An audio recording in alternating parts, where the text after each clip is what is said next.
Hello and namaskar. Welcome to Exploring the Unexplored. I am Umashanker Yadav. I wish everyone a very happy 2023 across the globe. Everyone have happy and healthy life. My guest of the day is Mr. Emmanuel Bottiau. He is director of Alliance Francaise de Ahmedabad. Yes, that's it. So, good morning. Welcome to the show, sir. Thank you for I having will just speak few things about you before we go ahead with our conversation. He has done his major in English literature and culture from Paris Nanterre University. He was the linguistic attaché at the French embassy in Nigeria. As the director of Alliance Francaise, he has worked in numerous countries including Bangladesh, South Korea, Canada and United Kingdom since 2001.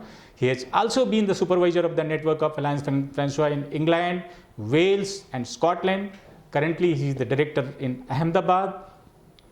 His experience as an English as a second language ESL teacher in Paris is also noteworthy. His areas of interest include dystopian literature, we'll talk about it a little later in detail, and fantasy. Apart from that, he is also passionate about contemporary art and electronic music. To start with, I'll just quote Mr. Thomas Jefferson. He has been the third president of United States of America. He once said very famously, every man has two countries, his own and France. Right? So how France is so beautiful country to go. I have some records. I was just checking the records and I found that France was the largest visited country in the world a few years back. And even French is the most beautiful language. So what is the beauty about it? Well, let's talk about tourism first, because that's something objective. I mean, there's no scientific data that proves that language is the most beautiful language in the world. Yeah. But it has been over the past few decades, indeed, the most visited country in the world. I think it has to do with our history, our heritage, the way we preserve our heritage. It's always been a center of attraction for artists of all walks of life, writers, painters, architects, and also with an openness to the rest of the world. That means that French people tend to travel a lot and get inspiration from their travels, but also through history. I mean, good and bad moments, but it means that there's this mix, this cultural mix that creates the French identity that keeps on evolving. So I think any foreigner who visits France is amazed by the beauty of the landscapes, of the architecture, of the art life. But also can feel comfortable because there's these foreign influences everywhere. Okay. So it's very unique and also very cosmopolitan at the same time. And what about once we talk, this Paris touted as one of the most romantic places in the world. Does that also add to this visiting most people to the France? Yeah, I think you just have to see. We live in a society where people take selfies and post pictures on social media all the time, and I think Paris is the background of the largest number of pictures. Yeah, there's something highly romantic about Paris, but that you find throughout Europe. What makes as well. It romantic? What are the things? Like, is it an environment, scenic beauty, or the culture? It's the fact that it's a place that is a bit out of time, you know. So you don't feel that rush of the city life. I mean, if you're in a hectic city like New York, for example, you wouldn't find much space for romanticism, as opposed to Paris. Even though Paris is a very busy city, and at each street corner you find a quiet place, a nice garden, a nice piece of architecture that gives you a different relationship with time. And when you have time, there's time for romance, I guess. Oh. So if you talk about the profession you are in, diplomats everywhere in the world, they take forward the culture, the literature, the language, the beauty, the economy, the politics, everything of their countries. So what is the life of a cultural diplomat, if we talk about the things which you are doing? Well, I think the most important aspect is that we must never forget that we are guests in the country. So, of course, we're here to promote cultural exchanges, but also we're here to understand what is specific in the culture of the host country. So it takes a little while to understand the tastes, the interest and the sensibility of the people from the host country, and then we get to offer what we think matches their expectations in the country, and also try to have this dialogue between the two cultures.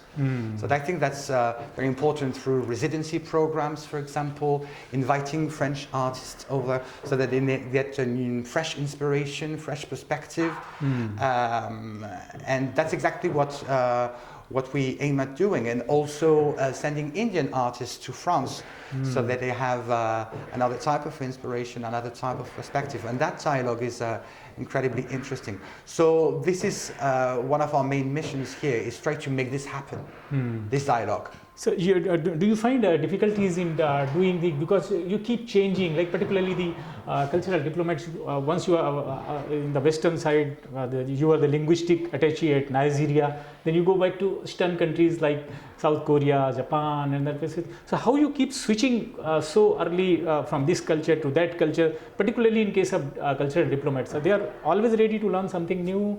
How they manage this? Yeah,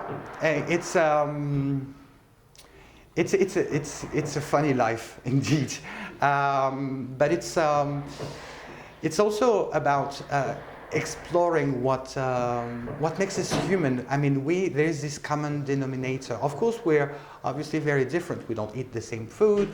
We don't live the same life. We don't necessarily believe in the same gods, or sometimes we don't believe in gods at all. So we're fundamentally different, but also fundamentally human. So it's about finding that common denominator, and it's not that difficult insofar as you don't judge. Right. I think that's the main thing.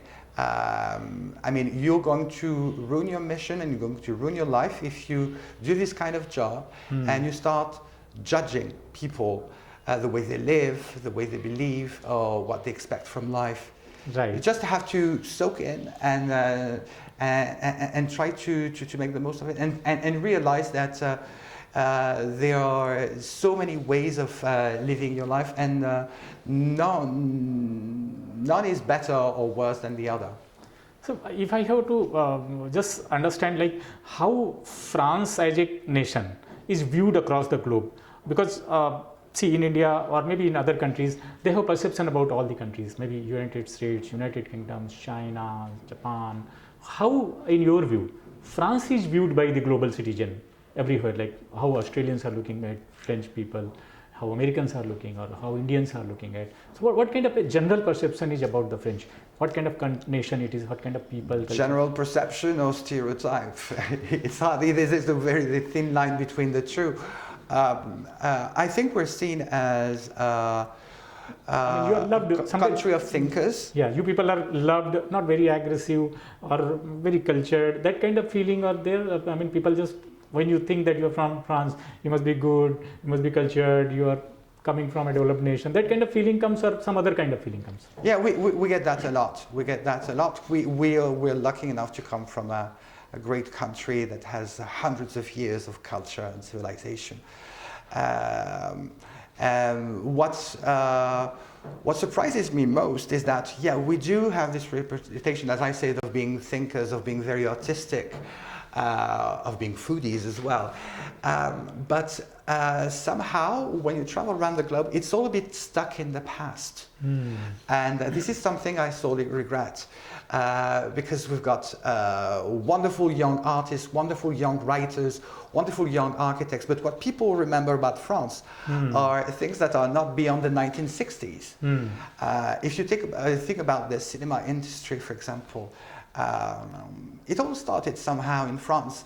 I've met a few very cultured Indian people here who were mentioning the new wave, la nouvelle vague.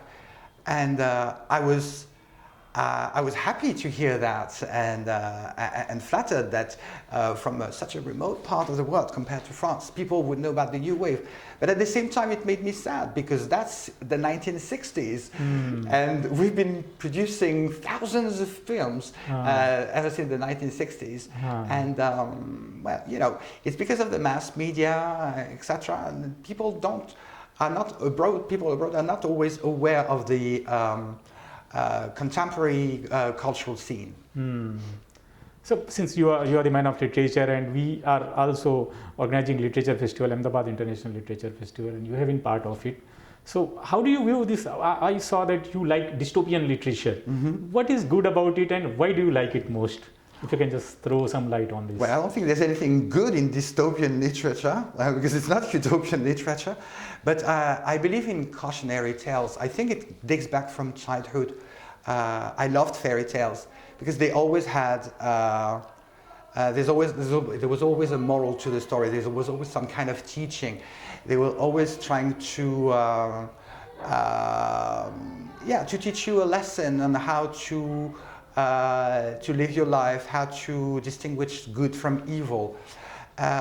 We're living at a time when there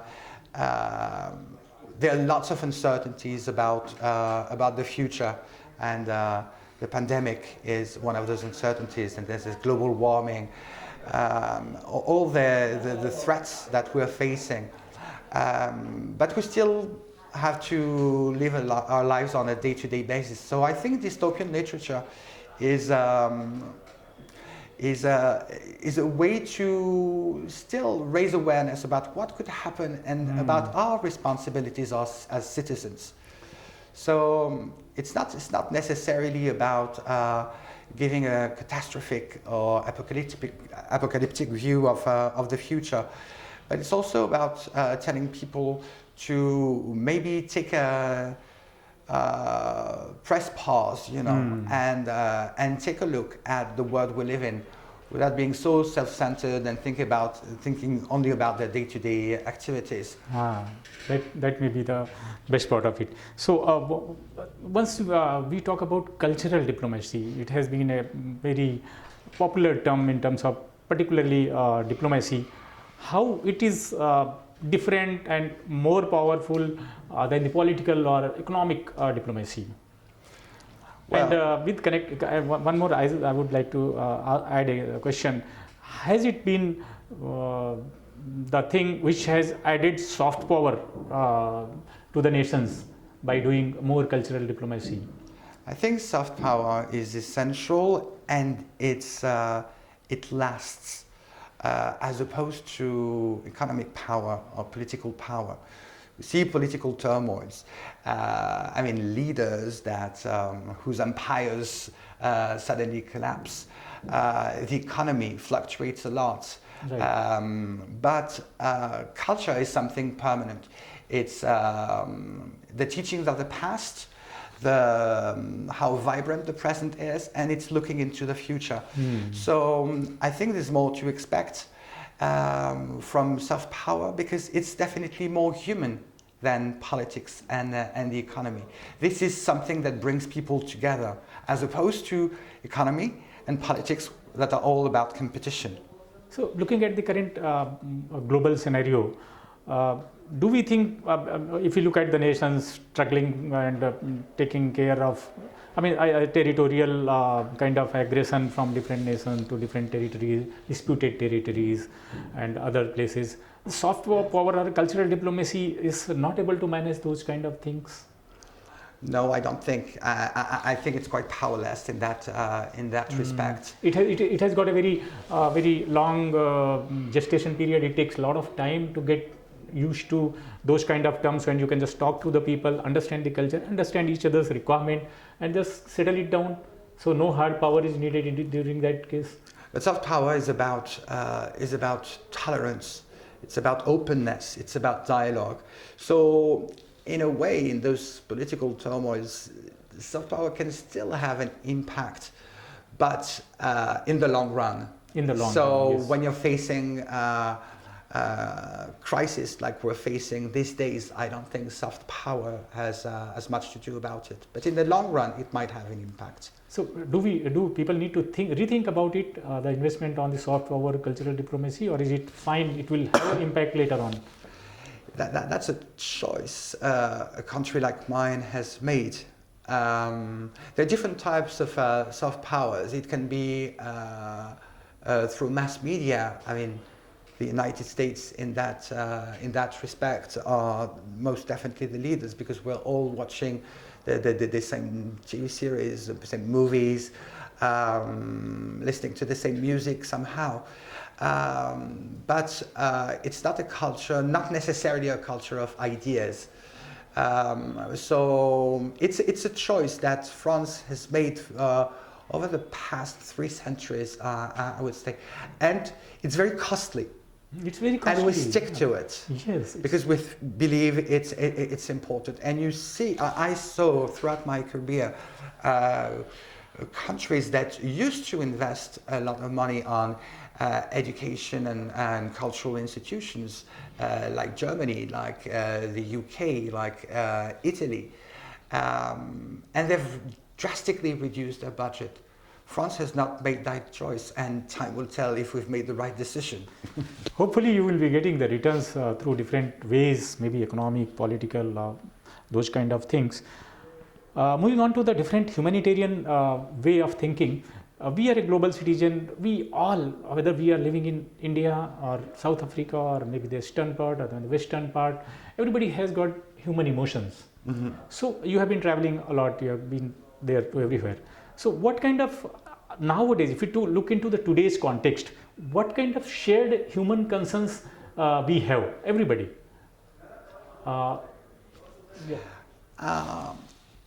I think we are all startled by what could happen to our planet. That's for sure, and we're also overwhelmed by new technologies. I've seen that the first time I traveled to India was 21 years ago, and nobody had cell phones there. Then I came back 10 years ago, and then 5 years ago, and today I'm surprised to see the importance new technologies have taken in everybody's life, no matter how rich or poor people are. And we participate in that. I mean, we can't help it, being on our phones all the time, being on social media and the like. And at the same time, we know it's wrong. So I think that's a major concern for everyone, because we know that there is something wrong in our lives now, in the way we communicate or have stopped really communicating. And I think it's a global concern. Apart from global warming, which is obviously the greatest concern that we share. The kind of we have pain, we have fears, we have happiness, we have sorrows, like everywhere. And this pandemic, particularly, this has affected almost every country.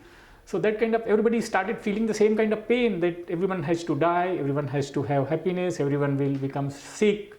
Everyone will have to bear the pain of their near and dear ones, the people who have lost their fathers, mothers, sons, daughters, children, relatives. So that kind of, because of these kind of pandemics, people start thinking in one human being. That was that hopefully has created a kind of situation now that at least everybody thinks that during certain times we stop feeling that we are a human being, we are mortals, we'll be dying someday. But this kind of situation probably brings everybody. maybe this is not the right thing to happen, but still people start having the same kind of concerns. Yeah, it does resonate, those feelings of mortality and the fragility of life. So I think it's somehow made us all a bit more human.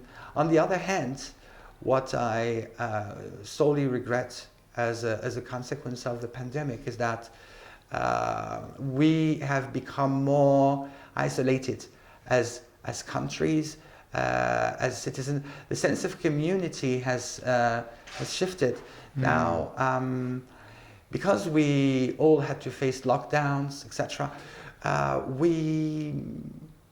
It's hard, I guess, anywhere in the world to get back out there and live together as communities again. So I think we're not quite there yet. So the pandemic engendered noble feelings, as you stressed it, but at the same time it has made us awkward. I'm uncomfortable in some situation we wouldn't be uncomfortable with anymore. People no longer go that much to see live shows or to movie theaters because there's this remainder of at the back of the mind, fear, yes. and I think that's pretty sad. Yes. So coming back to your current assignment in Ahmedabad, Director Alliance Francaise Ahmedabad. So what new you are doing then, Mr. Gayal? He has been a good friend. He has been there here for 3-4 years. What we can expect, particularly those who are in Ahmedabad and Gujarat region, what extra they can expect from you? Because everybody is a different person and they come with their own things. Yeah, and that's the beauty of it, is that the management changes every 4 years. So we're here to use our personalities, our experiences to create new dynamics. I'm a very visual person. Some people have different types of memories or different types of emotions. As far as I'm concerned, I have a heightened sense of sight.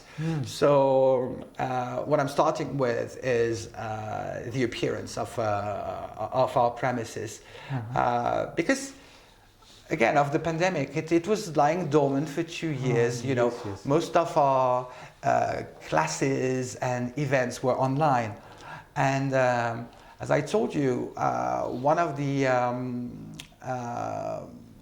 consequences of the pandemic was that people are feeling shy to get back together again. And so I want to give them a reason to do so. So we are revamping the whole building. So that's just the first step. I want to make sure that each and everything we do is about bringing people together physically. There's no denying that people got used to online classes and even online cultural events, but you don't get the same emotions out of it as when you're physically present. Right. We need to get people back together. That's the sole purpose of a cultural center. So I just want to make sure about that, identifying the right programs, the right artistic collaborations, and the right modes of teaching for the Alliance Francaise to be a place of exchange, of encounters, of dialogue, even more than before. Yes, wish you all the very best, and we are just looking forward to see all these things. This is a very vibrant center, in fact, in Ahmedabad. So we have a different round of discussion now. I'll be talking more about your personal kind of things. This is a rapid fire round. There are the 10 questions. You can answer in 1 word, 1 sentence, or maybe 2-3 sentences, depending upon how you take it. I like the challenge. 1 word. Yes. I'll try this way. Okay. So you have been to different parts of the world. Where did you enjoy living the most? Okay, I cannot answer with 1 word. Any country that was open enough to welcome me as a guest has been a wonderful experience. So I cannot give an answer to But this that. is a diplomatic answer. Yeah, I just no. Yeah, it is. No, I'm personally and professionally. I got something very meaningful out of each country I lived in. Things that were very different because the people are different, because the institutions are different, because the financial resources are different. As professionally, it's not the same thing when, depending on your budget, whatever you can do, invite artists or send artists to your home country, etc. So every place I've been to has brought me something, and there were different stages of my life as well. So you've taken everything as per your age or as per your experience. You found everything interesting. I tried to make the most of it, because 4 years it seems to be a long time, but it goes by pretty fast. Right. So every morning when I wake up, I said I have to make the most of my stay here and try to give away the most I can to the people I'm going to interact with. So you are about to have, my second question is around 4 or maybe 5 months here in Ahmedabad. Mm-hmm.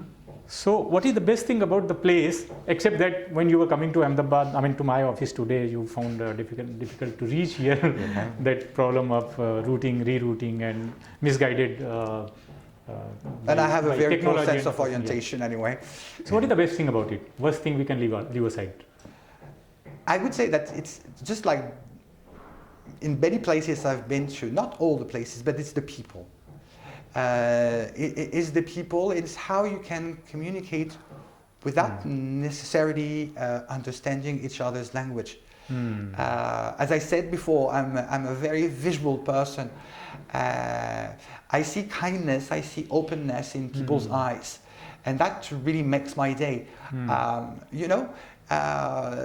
When I have some free time, I just try to explore different parts of the city, and one of the things I like most, apart from just sightseeing, is looking directly at the people and smiling at them and seeing if they are going to smile back.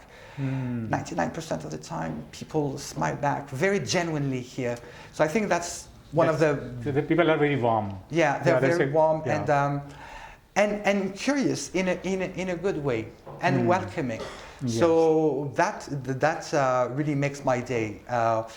Then apart from that, Ahmedabad is an impressive city because it's full of hidden gems. And I don't think I'll have enough of 4 years to explore everything the city has to offer.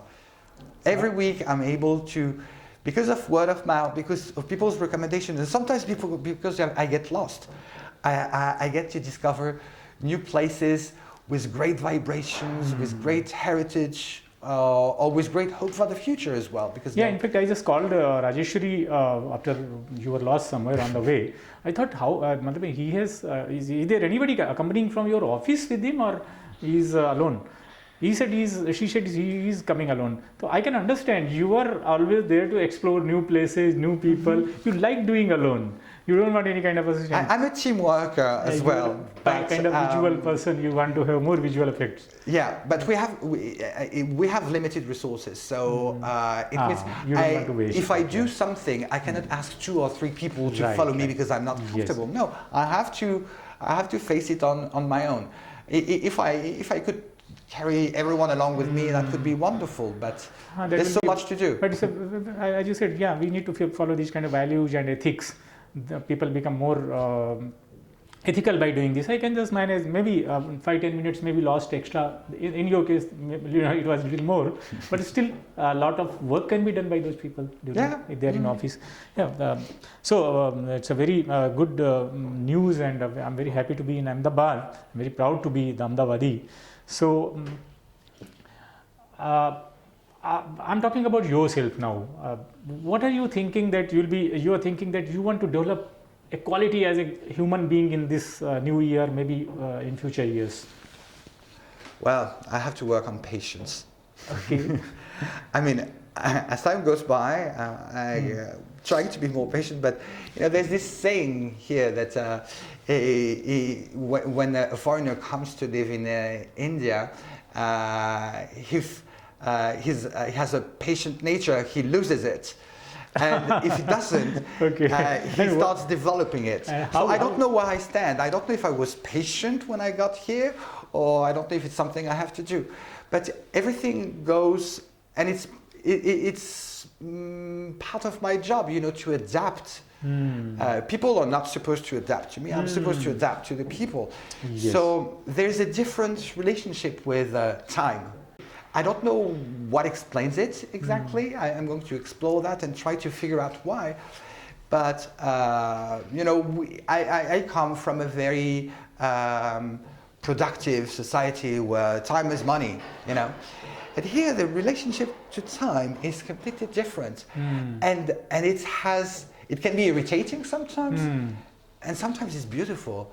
For example, if you walk around the old city on a Sunday, most people don't work, and they don't try to fill up their days with activities. They're just there. They hang out. They sit together. They look at the sky. Standing on the breeze. Yeah, and there's something beautiful to it that we've kind of lost. So maybe that's something I would like to develop. Trying to be sometimes a bit less productive and enjoy life to the fullest, like I see some people are able to do it here. So I think patience is a good virtue for anybody, and impatience is as well, I believe, because if you are impatient, you will do more work. You will be more aggressive. So you can turn it into a strength. Yeah, but we need to have balance between. We cannot be impatient, more impatient or more patient as well. And that's a wonderful answer, explanation. One best quality of a cultural ambassador like you is what can be, how you are different than the normal people, those who are not interested with these kind of work or ideas. You have that quality only. Those your kind of professionals are having that kind of quality. So what is the best quality of cultural ambassador? Respect. Being respectful, I think. As I said previously, if you start judging, comparing, then you're not doing your job properly. You have to be respectful of the country that is your host and try to understand it. Try to understand the people, how they function, how they live. So I think that would be the best quality, being tolerant and respectful. I think this is wonderful answer. I didn't expect, I was not imagining that this will be the answer, but I can just relate. This is the wonderful answer. Like, you need to have respect. It's not very technical, but it's just about philosophy. If you respect everybody, then probably everything will be in line. Now again, personal kind of, because this is all a personal series. When you become sad, what are the days and what are the times, what are the situations make you sad? Communication gaps, when people don't understand each other. It's not about directions, because I had some communication issues getting here. Yes. But it's when you're trying to do your best to really touch people, send them a positive message, and they just don't get it. And it's not their fault, it's not your fault, but it can be extremely frustrated. It makes me sad when people don't get each other's message. Maybe lost in, because there's so much loneliness to it. You're trying to do something good for another person, and there's a misunderstanding, and you feel so lonely at that time. So that can be extremely frustrating. And how do you overcome those kind of situations when you are sad because of any reason? What do? You listen to music, you do something, physical activity. What is the way to come out of those kind of sad situations? When I'm overwhelmed with feeling like I'm in a dead end or an impasse, I need quiet. I need quiet, and I try to. You go to solitude. Solitary places. Yeah, most definitely. Then sharing with other people comes after, but I just need a break from it all. So I think I need time of my own. I don't need to be in my zone. Next question is like what is the part of work you like the most? You are doing a lot of things. Your cultural, literature, film, cinema, dealing with the people, dealing with government agencies, dealing with social agencies. Lot of which one interests you more in these cultural kind of ambassador you are?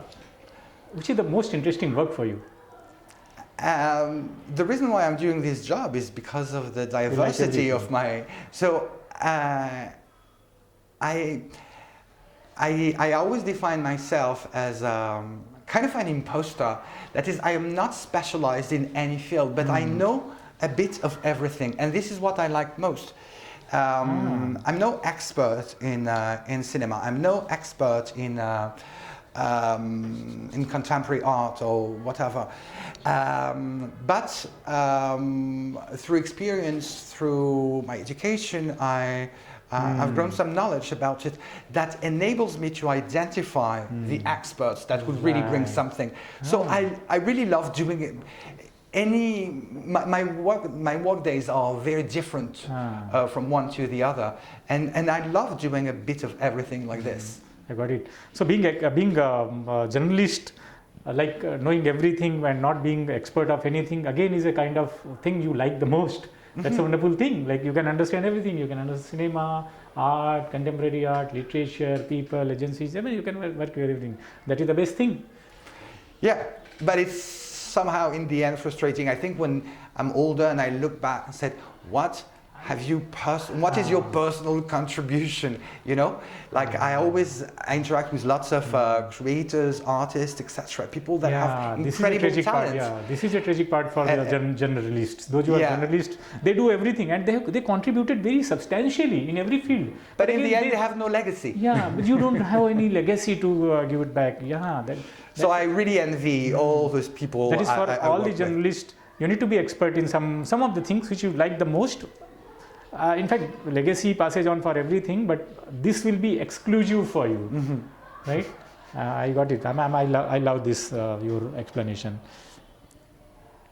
What kind of people or behavior irritates you? I mean, besides this, losing the roots and the other things in your work, what kind of people irritate you?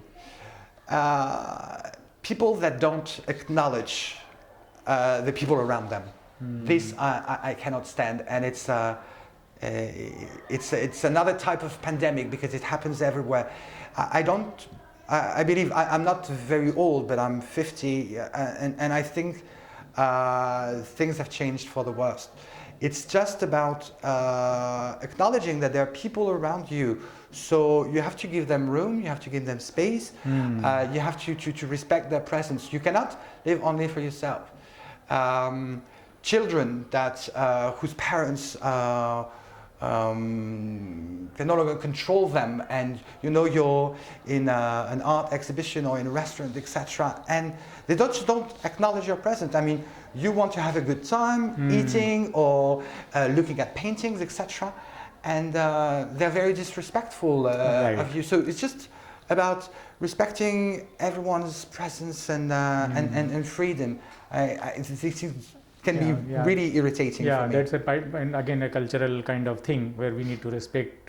People are doing and you're not acknowledging, you're not putting any attention to it even. That's irritating as well. That's wonderful. So apart from, let me talk about food. You have been to other places. So when you go to other places, other countries, do you adapt to that kind of food, or you continue taking your own foods which you have been taking during your country days? Well, it depends on the country, I would say. I mean, the Indian food is so great that it was not an adjustment for me, because I've always been a huge fan of Indian food, in all its flavors, its diversity, etc. There's some destinations where it took more time to adjust, but food is part of who you are. It's part, and sometimes you miss home, so you need that type of food that reminds you of home. So it becomes like a treasure. So how do you do? You cook yourself? Yeah, I cook myself. Yeah. So when I get home, I cook. Sometimes I cook Indian food, I cook Thai food, all types of food, and sometimes I just feel like having a stronger connection to my home country. So I would like to have that kind of food. after the treasure hunt, which consists in finding the right ingredients, or asking your friends who come to visit to bring you some.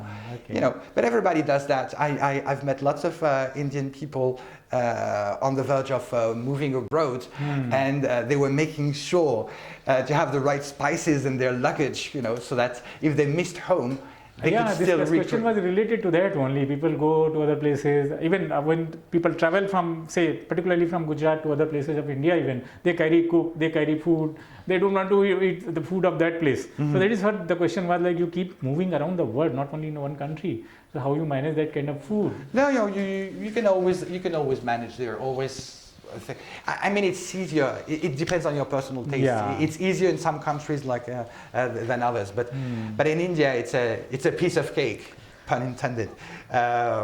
Really, it's now not that much of an adjustment. So we are with this we are coming to the end of the segment, but with last question on a positive, happy note. What are you looking forward to in 2023 on your professional and personal front? Writing book, or maybe something else? I mean, you thought of on this because you're a man of literature.